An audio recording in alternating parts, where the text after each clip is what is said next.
राधा वल्लभ श्री हरिवंश श्री वृंदावन श्री वंचन श्री सद्गुरुदेव भगवान की अत्यंत कृपा से हम सभी श्री जी की अत्यंत कृपा से हम सभी परम पूज्य श्री राधा बाबा के पावन चरित्र को श्रवण कर रहे थे। हमने प्रसंग में श्रवण किया कि अब श्री जयदयाल गोयनका जी महाराज का गोरखपुर आगमन हुआ, तो वहाँ पे श्री राधा बाबा से उनकी भेंट हुई। और जब बाबा ने उनको देखा तो उन्हें उनमें चतुर्भुज श्याम सुंदर के दर्शन हुए, जिनकी 4 भुजाएं हैं, और वे दर्शन करके बड़े चकित भी हुए।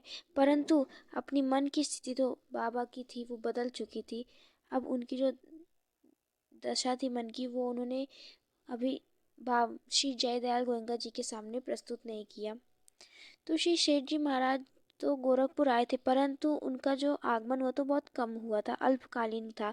उन्हें शीघ्र ही ऋषिकुल ब्रह्मचार्य आश्रम में वार्षिक उत्सव के लिए जाना था, चुरू। वे गीता प्रेस की व्यवस्था से विचार विमर्श करते रहते और उसमें उलझे रहते, तो बाबा को वे चाहते थे कि वो अपने साथ चुरू लेके जाएं। श्री शेठ जी महाराज जो थे वो लोक संग्रही संत थे, जो कि चाहते थे कि पूरे लोक का कल्याण होना चाहिए, क्योंकि उनके मन में ये भावना थी कि ये जो मानव जन्म है इसको पूरी तरह प्रभु में समर्पित करें। ये जो जितने जीव हैं वो चाहते थे सब में भगवान के प्रति भाव आए, सब भगवान की सेवा में लगें। इसलिए वो पूरे लोक कल्याण की भावना उनके मन में थी। वे चाहते थे कि गीता तत्व वेचनी के कार्य के साथ बाबा जन्म समुदाय में अपने प्रवचन के द्वारा गीता का प्रचार करें। बाबा प्रचार की आसक्ति उनमें अत्यधिक थी।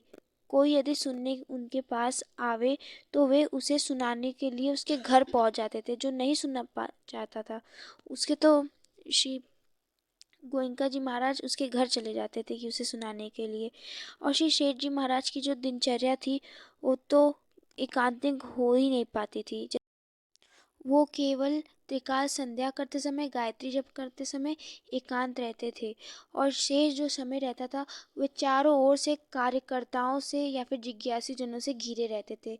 ब्रह्म मुहूर्त में उठ जाते थे, तब से वो मध्य रात्रि तक अखंड कार्य करते थे और बिना विश्राम किए हुए। बीच में उनके सहयोगी भी उनके साथ परिश्रमी थे, वे भी बहुत कार्य करते थे। कर्म ही उनकी उपासना थी। निष्काम कर्म करते हुए वो भगवान का भजन भी करते थे, सत्संग भी करते थे, सारा कार्य करते थे। और उनका जो समय था वो इतना कठोर था कि वो एक क्षण भी अपना प्रमाद में नहीं जाने देते थे, पूरी सावधानी रखते थे। और अपने जो अनुयायी थे उनसे भी यही आशा रखते थे कि वो भी अपने समय को व्यर्थ ना जाने जाए। सत्संग श्रवण और सत्संग व्याख्यान को भी वे इतना इतना प्रामुख देते थे कि उनका बस चलता तो वो 24 घंटा सत्संग करवाते।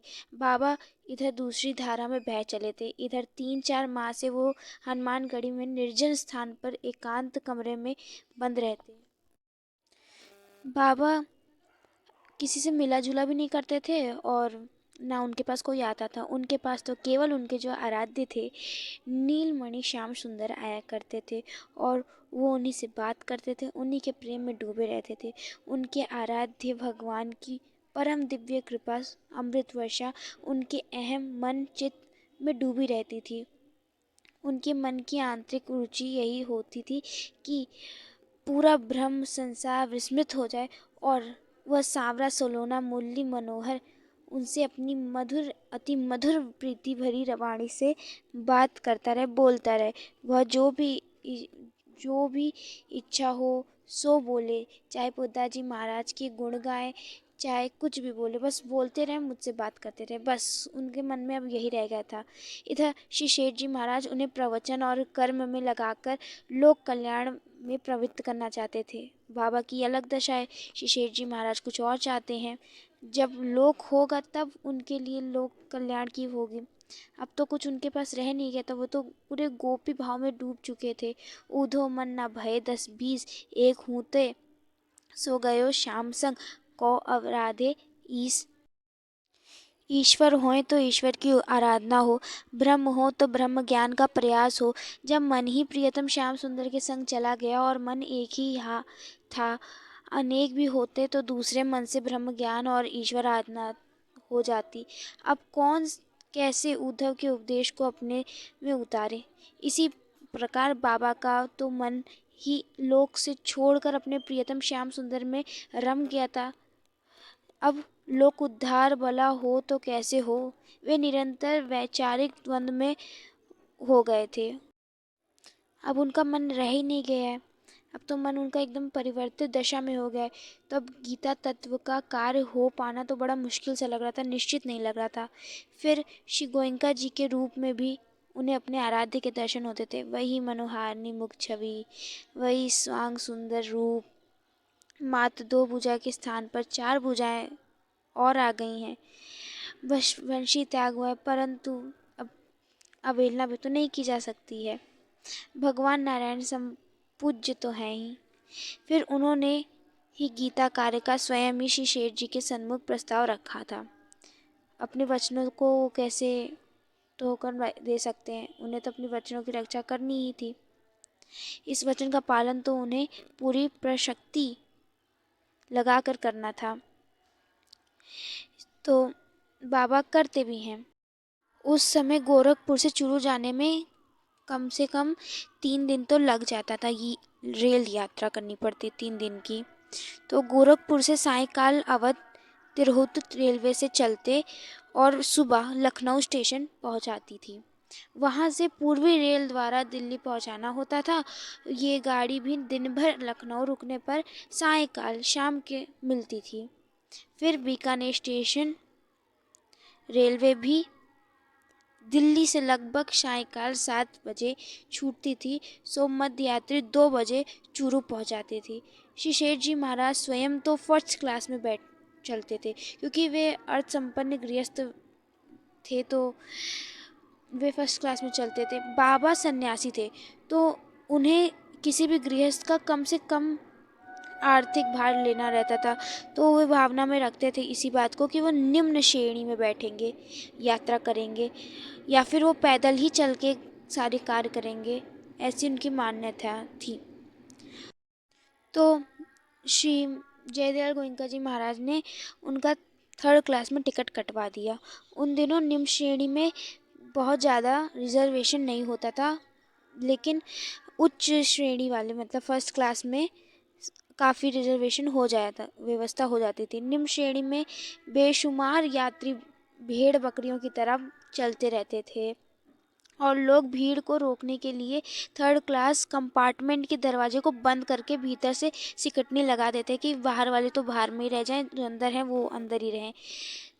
सबल यात्री तो लड़ झगड़ के खिड़कियों से घुस जाया करते थे, लेकिन जो निर्बल बूढ़े होते थे, स्त्रियां रहती थी, बच्चे रहते थे, वो तो अंदर घुस नहीं पाते थे। बाबा की इन दिनों ऐसी मन की स्थिति थी कि उन्हें प्रत्येक जन्म में अपने आराध्य दिखते थे, प्रियतम दिखते थे। उनके आराध्य भगवान बाहर स्टेशन प्लेटफॉर्म में परेशान इधर उधर दौड़ते फिरे, तो उन्हें ये बिल्कुल ठीक नहीं लगता था। तो वे क्या करते थे, वे जाते और सिटकिनी खोल देते और कहते आओ आओ आओ, और सबको ही ले आते थे। भले बाबा को खड़े होने की भी जगह ना मिले, परंतु उनका भाव था कि सब आए। लेकिन उनको इस बात का सुख रहता था कि मेरे इस कष्ट भोग से, तप से, उनके विश्व रूप में जो उनके आराध्य श्री कृष्ण हैं, उनको तो सुख मिल ही रहा है। तो इस तरह बहुत ही कष्टदायक यात्रा करके बाबा प्रथम बार राजस्थान की स्वर्ण सी रेतीली भूमि में अपने चरणों को रख पाए। ऋषिकुल ब्रह्म आश्रम चूरू स्टेशन के पास ही था। इस पवित्र संस्था में बालकों को शैशवावस्था में ही भर्ती कर लिया जाता था और उन्हें भोजन, आवास की सब सुविधाएं, पुस्तक, कापियाँ और सब शिक्षा सहयोगी सामग्रियाँ सब मुफ्त में संस्था के द्वारा दे दिया करता था। वर्ष भर का खर्चा समर्थ ब्रह्मचारियों से भी बहुत ही सामान्य, मात्र कहने भर का ही लिया जाता था। और वहाँ के जो सिद्धांत थे वो सेठ जी द्वारा ही होते थे। उनके अनुयायी जनों के द्वारा ही किए जाते थे। वे ब्रह्म मुहूर्त से कार्य में लगते थे और रात्रि को 10 बजे तक बच्चों की सेवा पूर्ण भगवत भाव से करते थे। जो सेठ जी महाराज के अनुयायी थे, बच्चों को ब्रह्म मुहूर्त में शौच स्नान से निवृत्त होकर सुबह संध्या करनी पड़ती थी। सभी बालक यज्ञोपवीतधारी और ब्राह्मण, क्षत्रिय और वैश्य जाति के भी होते थे। वे खादी के पीत वस्त्र पहनते थे और सिले वस्त्र शीतकाल में पहनते थे, गर्मियों के समय में नहीं। गर्मियों के समय में वो कमर से ऊपर कोई वस्त्र नहीं पहनते थे। वे ये पादुका भी नहीं पहनते थे। पहनते थे तो काठ की जो खड़ाऊ होती थी उसको पहनते थे। और सुबह और रात्रि में प्रत्येक बालक को आधा किलो दूध मिलता था। और इन्हीं प्रातःकाल व्यायाम और योगासन भी कराया जाता था। जो भी ब्रह्मचर्य के जो नियम होते हैं वो सब इन बालकों को सिखाए जाते, करवाए जाते थे। संयम से रहा जाता है, सब बताते थे। तो वार्षिक उत्सव के दिन सुबह लगभग 7 बजे प्रातःकाल में बच्चे पहले ही व्यायाम, कुश्ती, योगासन और जिम्नास्टिक के खेलों को प्रदर्शन करवाते थे। फिर उनमें से जीत जाता, सर्वप्रथम आता, उन्हें पुरस्कार स्वरूप में गीता प्रेस की बालोपयोगी पुस्तक दे दी जाती थी। इसके पश्चात इनकी गीता रामायण संबंधी परीक्षा होती थी, जिसमें बच्चों को जो गीता थी वो तो सबके कंठस्थ थी, सारे बालकों को कंठस्थ थी। परंतु इनसे प्रश्न ऐसे किया जाता था कि जैसे कोई श्लोक बोला जाएगा, उस श्लोक को बच्चों को बताना रहता था कि बताओ ये कौन सी अध्याय का है और कौन से नंबर का श्लोक है, ऐसे पूछा जाता था। और जो उच्च कक्षा के बच्चे रहते थे उनसे शंका का समाधान की जाती थी। और इस उत्सव में जो बालकों के अभिभावक होते थे, यानी कि उनके माता पिता होते थे, उन्हें बुलाए जाते थे और वो देखते थे कि उनके बच्चे अच्छा कर रहे हैं अनुशासन में, तो उन्हें बड़ी प्रसन्नता भी होती थी। वार्षिक उत्सव में बच्चों के प्रदर्शन के पश्चात सेठ जी महाराज और स्वामी राम सुखदास जी महाराज सार्वजनिक सत्संग करवाया करते थे। उस दिवस सायंकाल संध्या के समय सार्वजनिक सभा में बाबा का प्रवचन हुआ। उसके पश्चात बुद्धा जी महाराज का भक्ति भावपूर्ण प्रवचन हुआ। तो इस प्रकार ये उत्सव मनाया जाता था। और बाबा अक्सर एक महापुरुष की, एक संत की कथा सुनाया करते थे, श्री द्वारकादास जी महाराज। उनकी वो कथा सुनाया करते थे। उन दिनों हरिद्वार में बहुत जंगल था और वे संत गंगा के किनारे पत्थरों पर रहा करते थे। वे संत गंगा जी में नहाते नहीं थे, फिर भी उनके पसीने में दुर्गंध नहीं होती थी। एक बार जंगल में जहाँ वे रहते थे, एक बहेलिया ने पक्षियों को फंसाने के लिए जाल बिछाया। वो बहेलिया जंगल के पक्षियों को पकड़कर बेचा करता था। जाल बिछाकर उनसे बहुत सी पक्षियों को ले लेता और उसको बेच दिया करता था। ये संत देखकर बहुत दुखी होते थे। श्री द्वारकादास जी महाराज बहुत दुखी होते थे कि पक्षियों का ऐसा हो रहा है। तब उनके मन में इच्छा है कि इन्हें बचाना चाहिए, तो उन्होंने पक्षियों को पढ़ाना लिखाना प्रारंभ कर दिया। बात सुनने में थोड़ी अजीब लग रही है, परंतु संत कुछ भी कर सकते हैं। ये अपने अपराकृत मन के प्रभाव से शुक, सारिका, वन, कपोत, वन, मयूर आदि पक्षियों को बुला लेते और सैकड़ों पक्षियों को संत द्वारकादास जी के घेरे में सैकड़ों पंछी आ जाते थे। अब वे उन्हें बच्चों की तरह पाठशाला में लगाकर पढ़ाते थे। वे सबको सिखाते। पहला पाठ था बहेलिया आएगा, बहेलिया आएगा, जिसमें वो बताता कि बहेलिया आएगा। दूसरा पाठ होता जाल बिछाएगा, जाल बिछाएगा। उनका शिक्षण इतना सटीक होता कि सूख, सारिकाएं, मयूर अपनी वाणी से सर्वत्र जंगल में बोलने लग गए। उनका तीसरा पाठ था कि दाना डालेगा, दाना डालेगा। चौथा पाठ था हम नहीं फंसेंगे, हम नहीं फंसेंगे। जब दूसरी बार बहेलिया आया तो वो बड़ा आश्चर्यचकित हो गया। सभी पक्षियां बहेलियों को देखते ही जोर से बोलने लग गए, बहेलिया आएगा, बहेलिया आएगा। फिर दूसरा बोलता जाल बिछाएगा, जाल बिछाएगा। फिर तीसरा बोलता दाना डालेगा, दाना डालेगा। फिर आखिरी में सब चौथी बार साथ में सब बोलते हम नहीं फंसेंगे, हम नहीं फंसेंगे। बहेलिया उन पक्षियों की बोली से इतना प्रभावित हो उठा कि संत महाराज को प्रणाम कर उस वन में से बिना किसी पक्षी को पकड़े हुए चला गया। बाबा इन्हीं संत की आगे की बात कहते हैं। एक बार एक अंग्रेज ने वहाँ के जंगल में, जहाँ ये संत द्वारकादास जी महाराज रहते थे, एक बाघ का शिकार कर दिया। शेरनी अपने नर के मारे जाने के पर बहुत ही दुखी हो गई थी। ये सब घटना है श्री द्वारकादास जी के सामने की।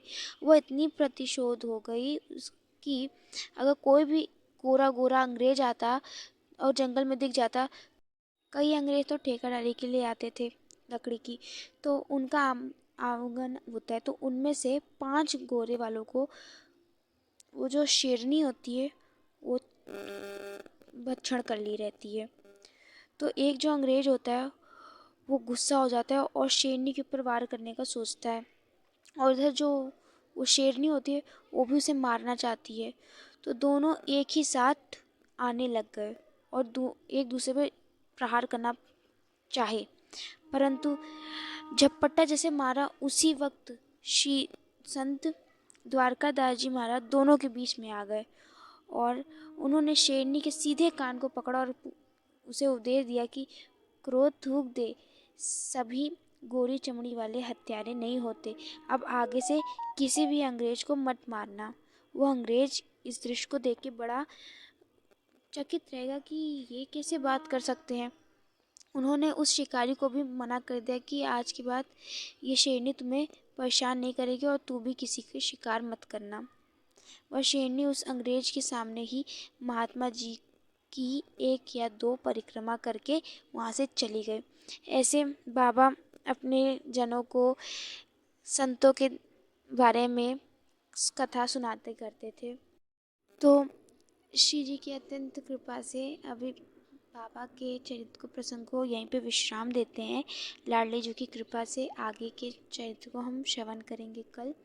श्री जी की ऐसी अत्यंत कृपा, श्री सद्गुरुदेव भगवान की अत्यंत कृपा हम सभी जनों पर बरसती रहे, हम शरणागतों पर बरसती रहे। तब तक के लिए आप सभी को राधा वल्लभ श्री हरि।